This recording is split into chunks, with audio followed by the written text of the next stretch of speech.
Focused and fearless, here's everything you need to know as you jumpstart your day. I'm Pauline Verzosa.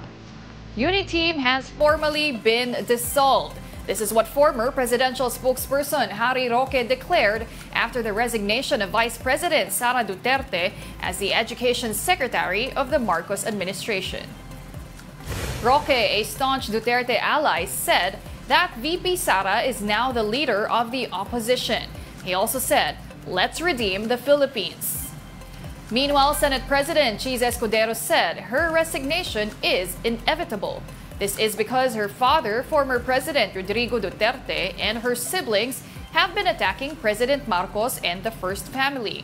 Escudero added that VP Sara's resignation became more inevitable because of her silence on multiple issues such as the West Philippine Sea.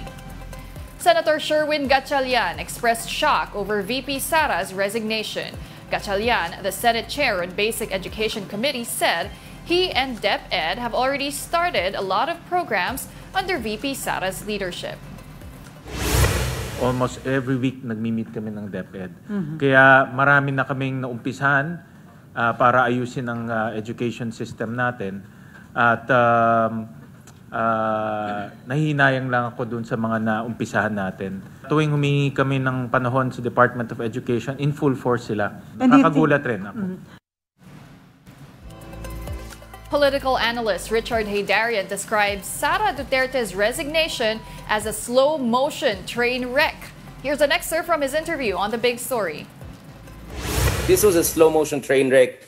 We saw this coming. In fact, in 2021, before even the election started, I wrote a piece about how House of Duterte and House of Marcos were about to clash because both Sara Duterte and Marcos wanted to run for the top position. And eventually, because of divisions within the House of Duterte, meaning Duterte wanting Bongo to run, Sara was not happy with the situation, Marcos came on top. So it was really a tactical alliance to begin with. So if there's at least one occasion where I completely agree with Sara in terms of sincerity of her statement, it's when she said the Uniteam was really for election purposes. So I think she really laid down the predicate just a few days before officially ending itong mother of all hugot kind of speech. What I found interesting is, if you rewind to 2018, wasn't it? 2017, when Leni Robredo resigned or was forced to resign, essentially driven out of the cabinet of Duterte, the father of the current vice president, ganon din yung approach na. Medyo malumanay, parang lumalabas na siya pa yung victim.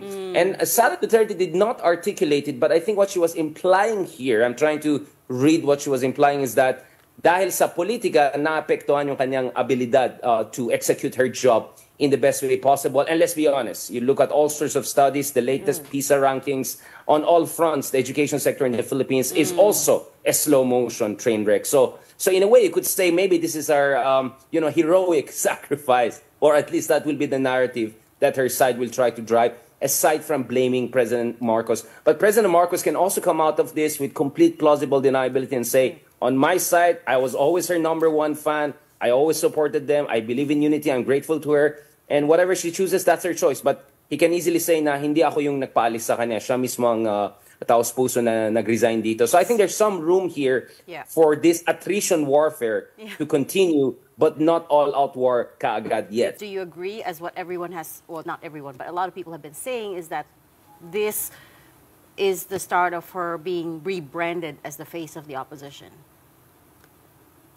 Well, I mean, we know that there are clear policy differences between Sara Duterte and the family on one hand, and Marcos, and clearly one of them is the West Philippine Sea issue, right? I mean, she's quite infamous, or some would say famous, for the no-comment, essentially, position on the whole West Philippine Sea issue. So actually, from an administrative, operational standpoint, I wonder how comfortable Marcos would be discussing a very strong anti-China position when it comes to national security issues with Sara Duterte being around. So probably it made sense for her to no longer be in the cabinet.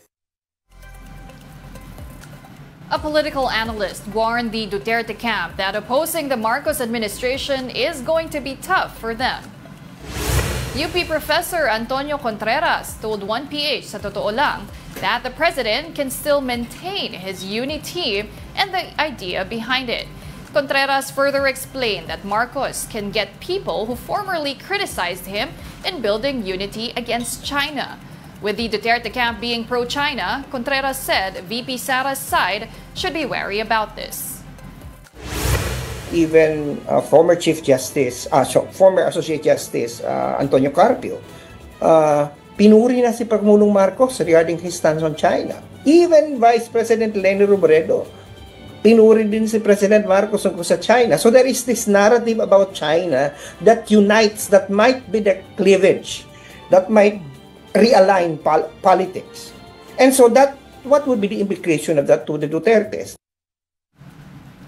Let's now take a quick look at today's other headlines. Suspended Bamban Mayor Alice Guo denies that she is Guo Waping, as alleged by Senator Sherwin Gatchalian. The Philippine Star quoted his lawyer, or her lawyer rather, attorney Stephen David, as saying that his client does not know that person. He adds that counter charges will be filed against those who published the document for violation of the Data Privacy Act. And Business World reports that the IT and business process management industry is on track to achieve its growth target. One group says the industry anticipates around 6.5 to 7.5% growth in headcount and revenue by the end of 2024. If this is achieved, the industry will end the year with 1.82 million in headcount and around $38 billion in revenues. The Philippines ranks at the bottom of a new PISA test on creative thinking. 15-year-old students in the Philippines scored 14 points on average, placing the country in the bottom 4 among 64 countries. Other countries in the bottom are Albania, Uzbekistan, and Morocco. On the other hand, nations that landed in the top 5 are Singapore, Korea, Canada, Australia, and New Zealand. This is the first time that PISA, or the Program for International Student Assessment, tested students' creativity.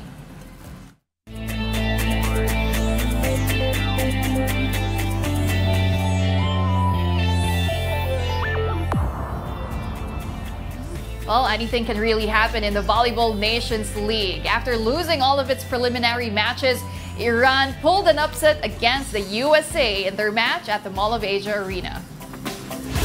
Despite ranking dead last in the competition, Iran sent the US to the ground after a nail-biting 5 sets. This is Iran's first victory in the games. The day 2 of the tournament also saw Germany dominating reigning Olympic gold medalist France in 4 sets.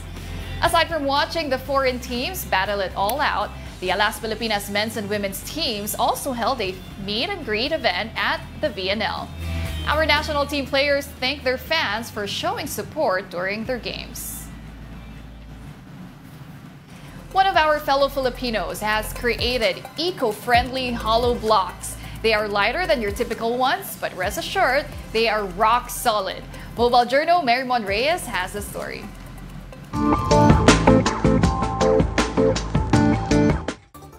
Mahalagang dekalidad ang hollow blocks, pagpapatayo ng tirahan o gusali. Pero ang pag-produce nito ay may naidudulot na negative impact kay inang kalikasan. Kaya naman ang isang Pinay, gumawa ng eco-friendly na bersyon nito.